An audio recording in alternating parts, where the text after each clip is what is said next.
There is so much talk on social media about men being in their masculine and women being in their feminine. And I'm going to tell you why this is all bullshit and created by the patriarchy to keep women from advancing. Hi, I'm Patty Asai, and I talk about this in length in my book, Never Date a Broke Dude, but here are the facts. This whole concept of being masculine and feminine stems from the idea that in early societies, men were hunters and women were gatherers. And this has been used to make the case that even today, even though we're not hunting and gathering, that men should be the providers and women should be the nurturers. And for optimal happiness in society, we should fall in line with these roles that nature intended. But here's the problem.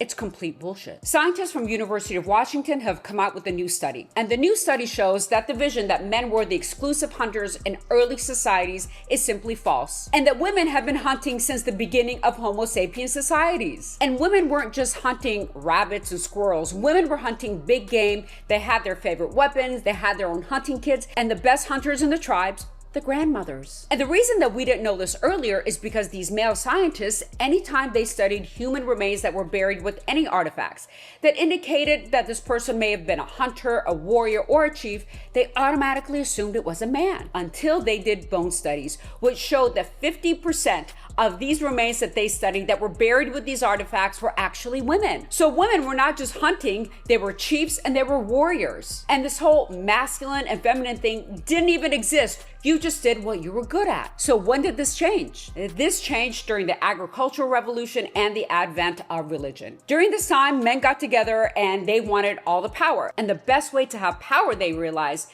is through financial control. So they made up this whole nonsense that men should be masculine, providers and protectors, and women should be feminine, the nurturers, so that they can earn all the money and keep financial control over a woman. And this reliance gives men a lot more leeway to do and say stupid shit that they normally wouldn't do and say, because they're thinking, where's she gonna go? She doesn't have any money. And unfortunately, they're right, because the number one reason that women stay in abusive relationships is not because they're in love with their abusers, it's because they don't have the financial means to leave. So it's time to stop drinking the Kool-Aid, ladies, and understanding that this whole being in your masculine and feminine is a complete and made up lie by the patriarchy in order to keep us under a man's thumb and within their financial control. Because if you give them the power to feed you, you give them the power to starve you.